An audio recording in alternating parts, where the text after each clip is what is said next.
दोस्तों, स्वागत है आप सबका एक बार फिर से मेरे इस YouTube channel maths with doctor Ravi K Dwivedi पर। दोस्तों, आज के इस वीडियो में हम किसी भी लेटेक्स डॉक्यूमेंट का बेसिक स्ट्रक्चर सीखने वाले हैं। लेक्चर बहुत ही इंपॉर्टेंट होने वाला है, क्योंकि जब भी आप किसी लेटेक्स का डॉक्यूमेंट बनाने जा रहे हैं, तो आपके दिमाग में जब तक उसका स्ट्रक्चर नहीं होगा, मतलब हमें कहाँ से शुरू करना है, क्या-क्या लिखना है और कहाँ पे जाके खत्म करना है, तब तक आपके अंदर उसको सीखने की क्यूरियोसिटी नहीं जागेगी।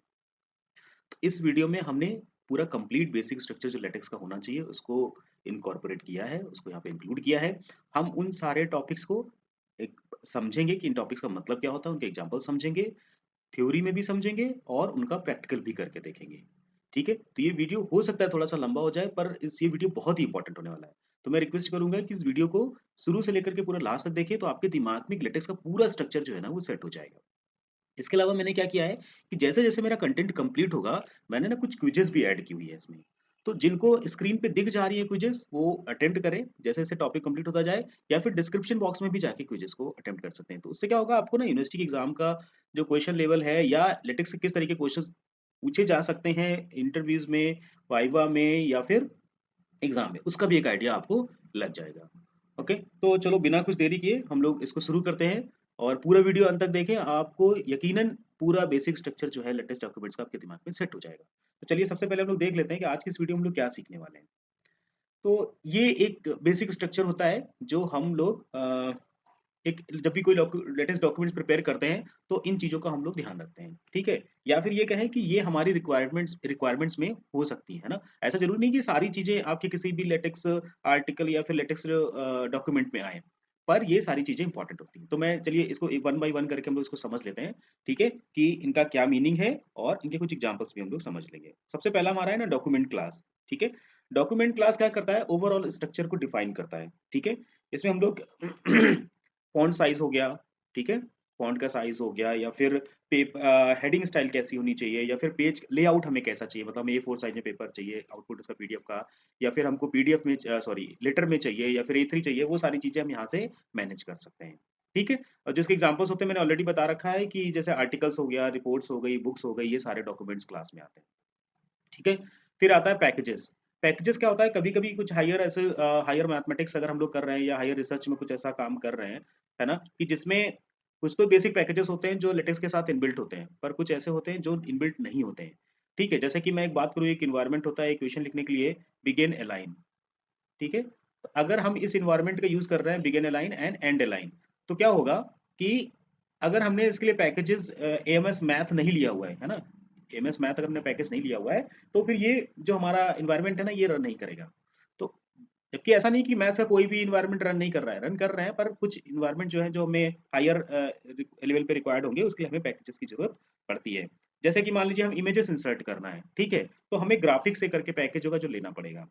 जैसे कि मान लीजिए कि हमें ज्योमेट्री बनानी है ना, पेज का लेआउट बनाना है, तो ज्योमेट्री पैकेज लेना पड़ेगा। हमें टेबल इंसर्ट करनी है, तो हमें एक टेबल करके, लॉन्ग टेबल करके एक पैकेज होगा जो हमें लेना पड़ेगा, ठीक है? तो इस तरीके से पैकेजेस इंपॉर्टेंट हैं, जो एडिशनल कमांड्स या फीचर्स के लिए यूज़ होते हैं, ठीक है? इसका एक पूरा पीडीएफ ही है, हर एक का डिटेल में जिसमें मैंने डिस्क्राइब किया है, वो मैं डिस्क्रिप्शन बॉक्स में ऐड कर दूँगा, अगर आप कमेंट में बताएँगे कि मुझे रिक्वायर्ड है वो, ठीक है ना? अगला जो हमारा है वो एनवायरनमेंट, ठीक है? एनवायरनमेंट क्या होता है, कुछ तो ऑलरेडी इनबिल्ट होते हैं लेटेस्ट स्ट्रक्चर के साथ, अगर नहीं इनबिल्ट है तो हम लोग उसको खुद से भी डिफाइन कर सकते हैं, ठीक है? ये ब्लॉक स्ट्रक्चर होता है जो कंटेंट को ऑर्गेनाइज करने के लिए लिखा जाता है। जैसे कि हम मान लो किसी इक्वेशन को लिखना चाहते हैं, तो हम एक उसके लिए एक एनवायरनमेंट बनाएँगे कि ये इक्वेशन यहाँ से शुरू होगी, यहाँ पे खत्म होगी, राइट? उसी तरीके से मान लो थ्योरम लिखना चाहते हैं, तो उसके लिए एक एनवायरनमेंट बनाएँगे कि बिगिन थ्योरम, एंड थ्योरम, मतलब बिगिन थ्योरम यहाँ शुरू हो, यहाँ पे खत्म हो, इस तरीके से, ठीक है? तो एनवायरनमेंट एक ब्लॉक स्ट्रक्चर होता है। अभी हम इसको प्रैक्टिकल में भी देखेंगे, तो उससे और ज़्यादा क्लियर हो जाएगा। फिर बात आती है डायमेंशन की। डायमेंशन में हम ये देखना चाहते हैं कि हमारा लेफ्ट मार्जिन क्या हो, राइट मार्जिन क्या हो, पेज का है ना, जो आउटपुट हमें मिल के आ रहा है पीडीएफ में, विड्थ क्या होनी चाहिए हमारे उसकी, हाइट क्या होनी चाहिए, है ना? ठीक है? जैसे कि अगर मान लो हम बुक्स लिख रहे हैं, तो बुक्स में क्या होता है ना कि लेफ्ट और राइट मार्जिन्स अलग-अलग होते हैं, क्योंकि वो बाइंड करना पड़ता है।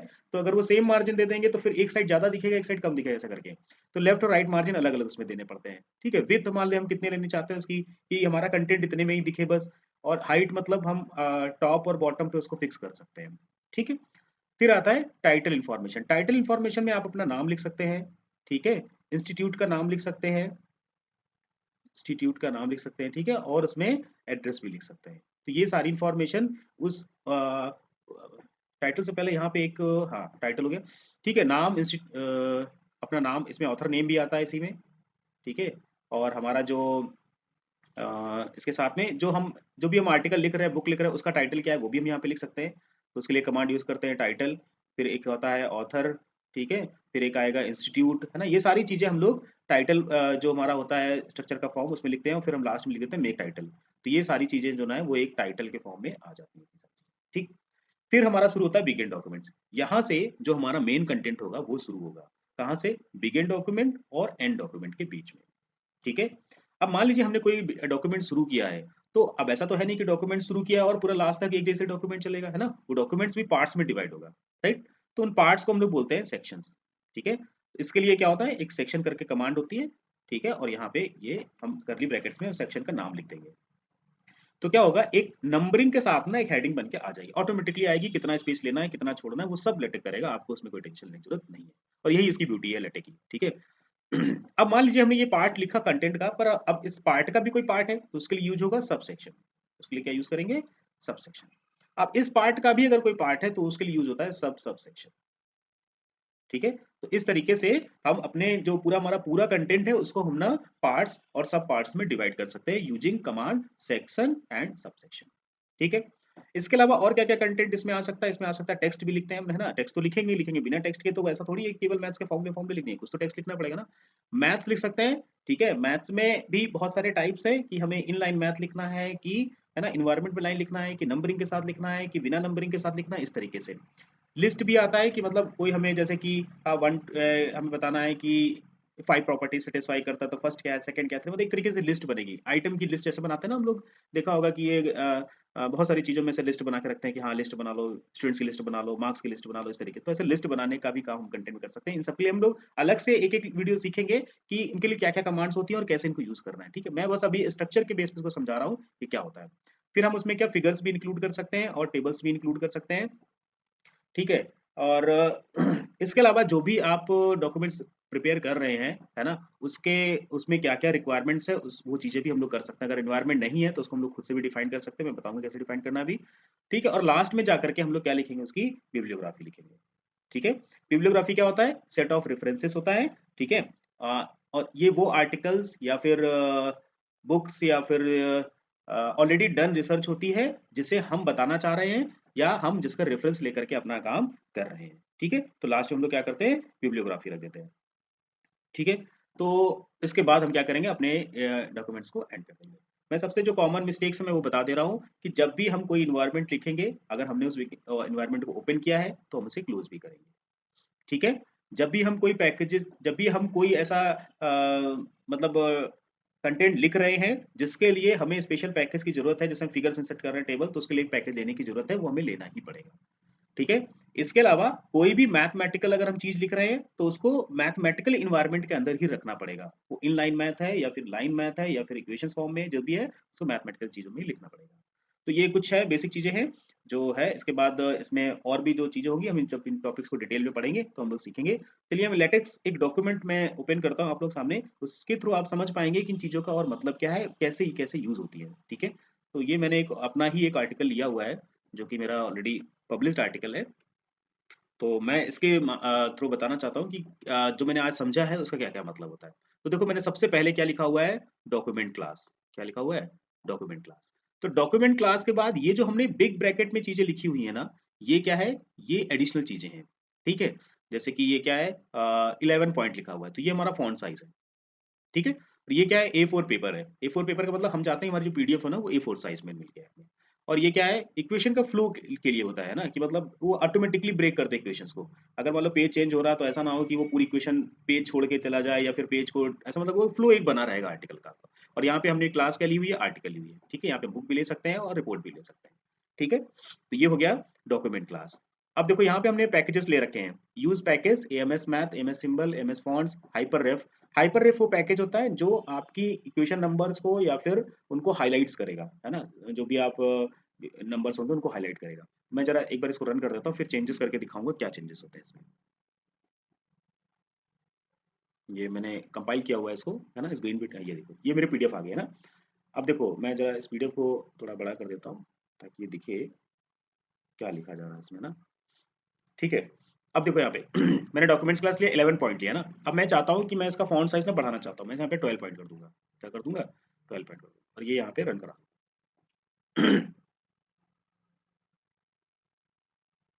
ठीक है, चूंकि डॉक्यूमेंट्स है ना, थोड़ा रन करने में टाइम लगता है, तो ये आ गया हमारा, ये रन हो रहा है अभी।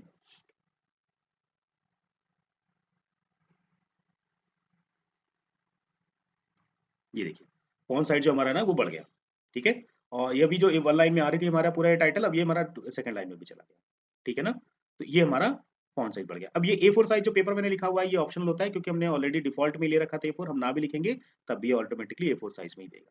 ठीक, तो ये तो हो गया डॉक्यूमेंट क्लास, यहाँ से हम सब चीजें चेंज कर सकते हैं। फिर आता है यूज पैकेज। मान लो मैं थोड़ी देर के लिए इसमें क्या करूँ, परसेंटेज लगा देता हूँ, यानी कमेंट कर देता हूँ। अब ये जो है ना, ये कमांड जो है ना वो रन नहीं होगी कंपाइल करते समय। अब मैं अगर इसको रन करूंगा, है ना, तो ये हमारा जो पीडीएफ है ना वो नहीं जनरेट होगा। ठीक है, और अगर जनरेट भी होगा तो जो भी हमें पैकेजेस, जिन चीज़ों की जरूरत थी वो चीज़ें नहीं आएंगी। यहाँ पे ये देखो बहुत सारी चीज़ें हैं जो नहीं आ रही हैं, जो मैंने यहाँ पे लिखा था। ठीक है, जिनको मैंने लिखा था वो बहुत सारी चीज़ें जो थे वो नहीं आ रही हैं, क्योंकि वो अब वो जो हम यहाँ पे कमांड दे रहे हैं ना वो नहीं ले रहा। देखो क्वेश्चन सेक्शन, लेमा सेक्शन, ये सारी चीज़ें जो है ना वो गड़बड़ कर रहा है। अब क्या करेंगे, अगर जैसे ही हम पैकेज दे देंगे इसको, मैं ऐसे कमेंट हटा देता हूँ, तो क्या होगा, ये सारे जो चीज़ें हैं ना वो स्मूथली बन जाएंगी। ये देखो, है ना, तो ये हमारा देखो, अब यहाँ पे देखो पीडीएफ जो हमारी ना वो बिल्कुल सिस्टमैटिक बनी होगी। देखो ये देखो, ये देखो नंबरिंग हाईलाइट हो रही है, ये हाइपर रेप पैकेज का कमाल है ना, जो अभी तक नहीं आ रही थी।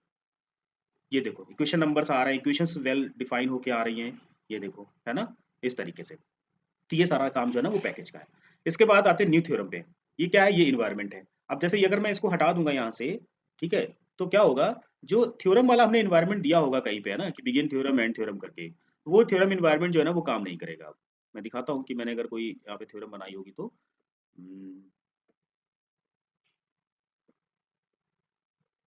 एक मिनट।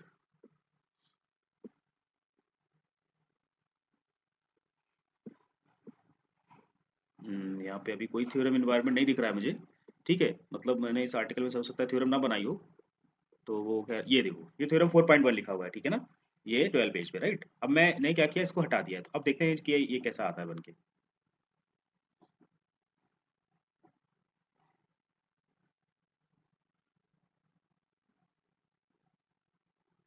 ये देखो एरर आ रहा है ना, एरर आ रहा है। मैं जरा 12 पेज पे चलता हूँ। यहाँ पे एक थ्योरम जो हम लोगों ने लिखी थी 12.4.1, ये देखो अब वो थ्योरम ही नहीं आ रही है ना। वो थ्योरम जो इन्वायरमेंट था उसको ले ही नहीं रहा वो। ठीक है, वो जो थ्योरम लिख के आ रहा था वो नहीं आ रहा, क्योंकि हमने वो इन्वायरमेंट ही नहीं दिया है उसको, कि वो इन्वायरमेंट वो हमने डिफाइन नहीं किया है। अब हमने जैसे इस इन्वायरमेंट को डिफाइन कर देंगे, तो हमारी वो थ्योरम जो है ना वो थ्योरम नंबर लिख के आ जाएगा। मतलब वो इन्वायरमेंट, अगर हमको इन्वायरमेंट दे रहे हैं तो इस इन्वायरमेंट को ना हमको यहाँ पे डिफाइन करना पड़ेगा। ठीक है, इस तरीके से हो गया। तो ये सारे इन्वायरमेंट है, मैंने देखो यहाँ थ्योरम के लिए लिखा है कि जब मैं इस तरीके का इन्वायरमेंट बनाऊं कि बिगिन थ्योरम लिखूं, तो वहां पे इस तरीके से लिख के आ जाए थ्योरम और उसके नंबर के साथ। नंबर कहाँ से आ रहा है, नंबर यहाँ से आ रहा है, नंबर विद इन थ्योरम यहाँ पे आ रहा है। ठीक है, number with in theorem section, जो भी सेक्शन के अंदर थ्योरम लिखी जाएंगी उसका सेक्शन के हिसाब से नंबर लिखा जाएगा। मान लो हम 4 सेक्शन में कोई थ्योरम लिख रहे हैं तो उसका नंबर आएगा 4.1, फिफ्थ सेक्शन में कोई थ्योरम लिख रहे हैं उसका नंबर आएगा 5.1, इस तरीके से।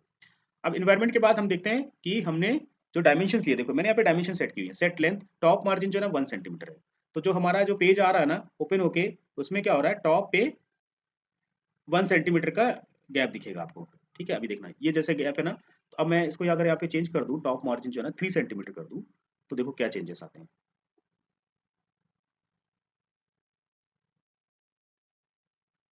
ये देखो ये गैप बढ़ गया ना, 1 सेंटीमीटर से कितना हो गया, 3 सेंटीमीटर हो गया। इसी तरीके से मैंने हेड हाइट भी रखी हुई है, कि अगर कोई हेडिंग, मतलब अगर हेडर है उसकी हाइट कितनी रखनी है, तो या कोई हेडर हमारे में नहीं है इसलिए हमने उसकी हाइट नहीं रखी है।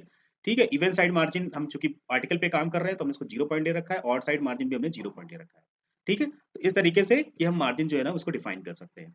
ठीक है, ये चूंकि मैंने इसलिए पूरा लिया ताकि ये कोड, हर एक कोड को टाइप करना थोड़ा मुश्किल होता, और ये ऑलरेडी यहाँ से दिख रहा है, तो आप इसको ना अपने सिस्टम पे जाके जब टाइप करेंगे और लिख के देखेंगे, तो आपको बहुत ही मतलब मजेदार लगने वाला है।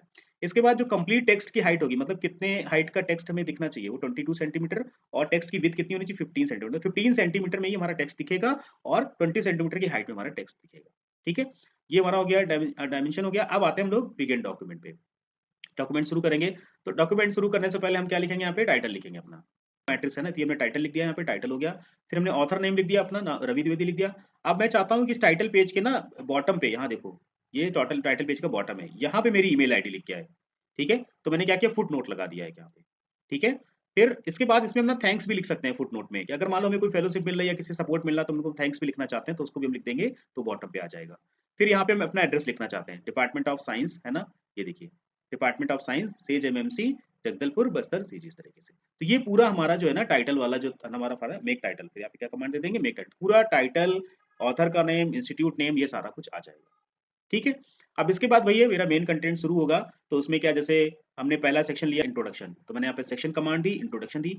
ये जो लेवल मैंने लिखा हुआ है, ये जब हम लोग नंबरिंग पढ़ेंगे तो उसमें सीखेंगे। लेवल मैंने इसलिए इसको दिया है कि मान लीजिए हम चाहते हैं कहीं दूसरे पेज में ये बताना है कि हमने इस सेक्शन में ये काम किया था, तो हम क्या करेंगे, वहां पे इस सेक्शन का रेफरेंस दे देंगे S1 करके, SI करके। तो क्या होगा, अगर ये सेक्शन का नंबरिंग चेंज भी होता ना, तो वहां पे वो नंबरिंग हमेशा चेंज होती रहे ऑटोमेटिकली।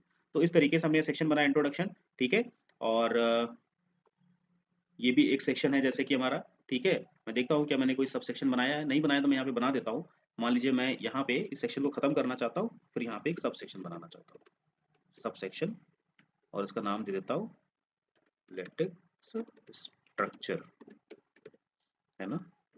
अब देखो ये, अब ये हमारा एक सब सेक्शन बन के आ जाएगा। देखना इसका जो नंबरिंग है ना 1 है, जब हम सब सेक्शन देंगे तो उसकी नंबरिंग हो जाएगी 1.1, क्योंकि सेक्शन 1 का सब सेक्शन होगा वो, ये देखिए 1.1। ठीक, अब इस सब सेक्शन में भी अगर हम क्या करना चाहते हैं, एक और सब सेक्शन देना चाहते हैं, मान लीजिए यहाँ पे हमने लिख दिया today we are learning the basic structure. ठीक, अब हम यहाँ पे एक और सब सेक्शन देना चाहते हैं, तो सब सेक्शन, और यहाँ पे आज का हम लेक्चर 4। ठीक है, अब देखो जरा कैसा आएगा ये।